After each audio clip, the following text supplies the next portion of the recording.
গোলগঞ্জৰ বেলগড়ি petrol পাম্পত উত্তেজনা, বাইকত কমকৈ তেল দিয়া কেন্দ্ৰ কৰি উত্তেজনাৰ সৃষ্টি হয়। শ্বেৰনগৰ গাঁৱৰ মনিদুল আলী AS17N3195 নম্বৰৰ বাইকত ভৰাবলৈ আহিছিল পেট্ৰল। বাইকত পূৰ্বৰ পৰাই আছিল 2 লিটাৰ পেট্ৰল। পুনৰ লয় 14 লিটাৰ পেট্ৰলৰ দাম। বাইকখনত তেলৰ টেংকিৰ কেপাচিটি 13 লিটাৰ। 14 আৰু পূৰ্বৰ 2 মিলাই 16 লিটাৰ হোৱাত মানি ল'বলৈ অস্বীকাৰ কৰে বাইকৰ গৰাকী।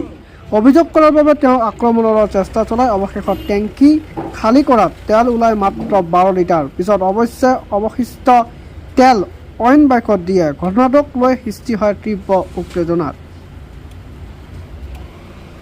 মানে মোৰ গাড়ীখনত মই তেল ভৰাব আহিছিলোঁ। অলৰেডি মোৰ গাড়ীখনত 2 লিটাৰ তেল আছিল। কালি মই ভৰাইছোঁ 2.5 লিটাৰ। হাফ লিটাৰ ধৰ যাওঁতে আহোঁতে খৰচ হৈছিল। এতিয়া মোৰ গাড়ীখনত তেলৰ কেপাচিটি হ'ল 13 লিটাৰ 400।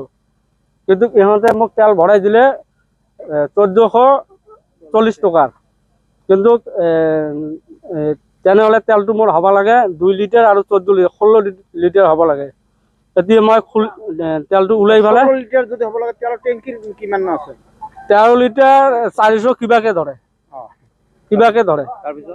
তাৰপিছত মই টেংকিটোৰ পৰা তেলটো ওলালোঁ। ওলাই পেলাই জোখলোঁ 12 লিটাৰ 400 তেল ওলাইছে। ইহঁতে ওলাই দিছে, মই ওলোৱা নাই, ইহঁতে ওলাই দিছে। মই কৈছোঁ যে ইমান টকাৰ তেল এইটো গাড়ীত নাযায়। ইহঁতে কয় না যায়, কেতিয়াবা যায়। মই 2 বছৰ হৈয়ে গ'ল গাড়ীখন মোৰ। কেতিয়াওতো মই খুব বেছি 1000 টকাত কি 1100 টকাৰ তেলহে ভৰাওঁ। এতিয়া কি ক'ব আপুনি? তেলখন আপোনাক চুৰি কৰিলে, এইটো তেলখনেতো চুৰি কৰিছিল ইহঁতেৰে। মই দেখাই পালোঁ চুৰি কৰিছিল। কিন্তু মই এইটো এটা উচিত বিচাৰ এটা হ'ব লাগে, এইটোৱে মই বিচাৰি আছোঁ। মানে যিবোৰতো এনেকুৱা তেল চুৰি কৰি কৰে, হ'ব পাৰে মোৰ সাথে কৰিছে এইটো। মানে আগতো এনেকুৱা কৰিছে তেনেহ'লে? আগতো কৰিছে এনেকুৱাই। আপোনাৰ হিচাপত তেল কিমান কমিছে? 4 লিটাৰ।